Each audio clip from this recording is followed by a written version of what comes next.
নির্বাচনী সমঝোতা অনুযায়ী জামায়াত নেতৃত্বাধীন ১১ দলীয় জোট থেকে ৩০ আসনে নির্বাচন করছে এনসিপি। এর মধ্যে ২৯টি আসনে এককভাবে নির্বাচন করার কথা দলটির। একটি আসন সবার জন্য উন্মুক্ত।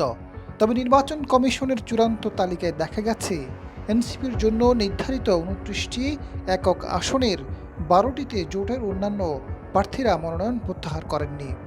উন্মুক্ত আসন সহ মোট ১৩টি আসনে জোট সঙ্গীদের প্রার্থিতা বহাল রয়েছে।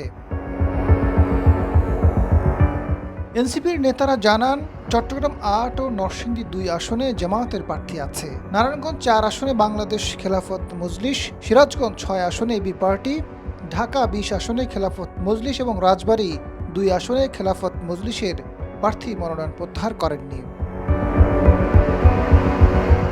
চূড়ান্ত তালিকা বিশ্লেষণ করে দেখা যায়, পঞ্চগড়ে ১ আসনে বাংলাদেশ লেবার পার্টি এবং রংপুর ৪ আসনে বাংলাদেশ খেলাফত মজলিস প্রার্থী রেখেছে। কুড়িগ্রাম ২ আসনে এবি পার্টি, ঢাকা ১৯ আসনে এলডিপি, কুমিল্লা ৪ আসনে খেলাফত মজলিস এবং নেত্রকোনা ২ আসনে বাংলাদেশ খেলাফত আন্দোলন মনোনয়ন প্রত্যাহার করেননি বলে জানান দলটির নির্বাচন পরিচালনা কমিটির মিডিয়া সেক্রেটারি ইয়াসির আরাফাত।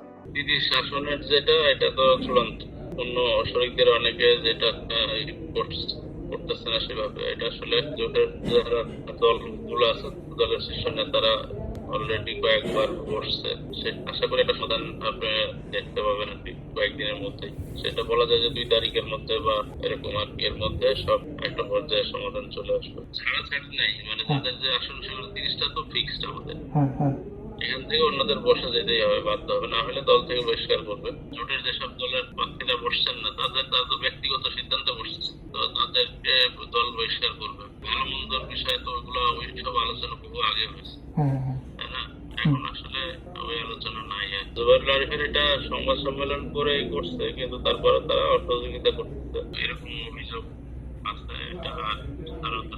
এটা ওইটা হচ্ছে এখনো মানে আনুষ্ঠানিকভাবে ঘোষণাই দেয় না জামাত। তারা মনে করতেছে দাঁড়িপাল্লাও থাকবে, সেগুলো থাকবে। ১১ দলীয় জোটের লিয়াজ কমিটি রয়েছে, সেই কমিটিতে বিষয়টি নিয়ে আলোচনা হয়েছে। খুব দ্রুতই এর সমাধান হবে বলে জানান এনসিপির এই নেতা। আজাদ ফারুক, সময়ের আলো।